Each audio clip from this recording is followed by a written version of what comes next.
My dear young lady, if you don't want to have a boss or if you don't want to have a master, then don't marry. Okay, marriage is not compulsory. You can decide to marry or you can decide not to marry. But if you don't want to have a boss, then my dear, stay in your singleness and enjoy it. There is nothing wrong with you if you decide not to marry, because you are not ready to submit. You are not ready to honor. You are not ready to respect a man, because you can suggest to him, but it is up to him to take it or not. So if you don't want to have a boss, if you don't want to have a master, then don't marry. In God's kingdom, okay, there is orderliness. God is the God of order. He's not a God of confusion or everything is basa basa. In God's kingdom, there is order. God has set boundaries. So the man has a responsibility and you also have your responsibility. Jesus Christ is the head of the man and the man is the head of the woman. And the Bible commands you to respect and honor your husband. So if you're not ready to have a boss, if you're not ready to have a master, if you want to do your own thing, come home, do whatever that you want to do, then my dear, don't bother yourself to get into the institution of marriage. Because when you get there, the laws, the commands, the statutes, everything, it applies to you. So you have to abide by it. Because the creator of marriage, he is wise. And he knows that this is how things must be. So maybe when you assess yourself, you are a woman who has a strong will and you want to do your own thing. You don't want to submit to anybody. You don't want to honor anybody. So then you say, well, I'm not ready to get into this institution, because if I get there, then whether I like it or not, I have to submit. I have to honor. The man will be my head, and I don't want anybody to be my head. I don't want anybody to be my leader. I want to be my own boss. I want to be my own master. That is why it's important and critical that if you are a young lady and you want to get married, you are marrying the head. You are marrying the man's mind. So you have to be very careful. You cannot just jump on and then accept any man. If you cannot submit to him, don't marry him.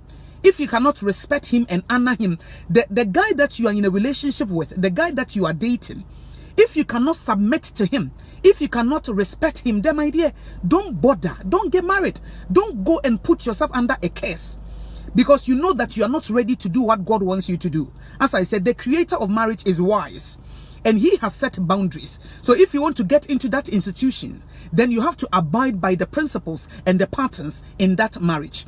So my dear, that is my advice for you. You don't need a boss. You don't need a leader. You don't need anybody to lead for you to follow. You don't need anybody to submit to. Then forget about marriage and then stay in your singleness and enjoy. Nobody would come and tell you to do this or that. Or maybe you decide to go somewhere and then your husband said, no, I want you to stay because there is something I want you to do for me. And you have to say, yes, sir, I will do it for you.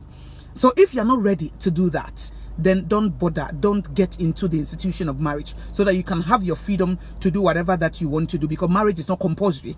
God didn't create us to marry. He created us to manage his resources, to dominate. So marriage is optional. It is not by force. Anybody who tells you that it is by force, you have to marry, it is not true. It is not biblical. You can decide not to marry.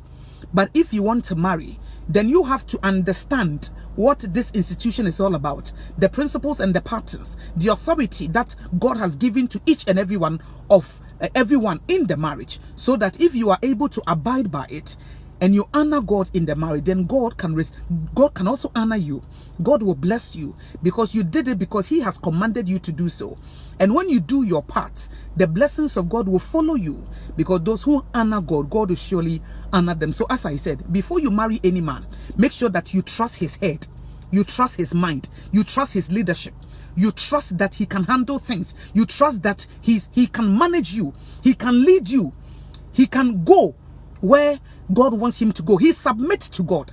If that man doesn't submit his head to God, it will be very difficult for him to submit, or for him to do what God wants him to do, by leading you in the right direction, leading you spiritually, leading you mentally.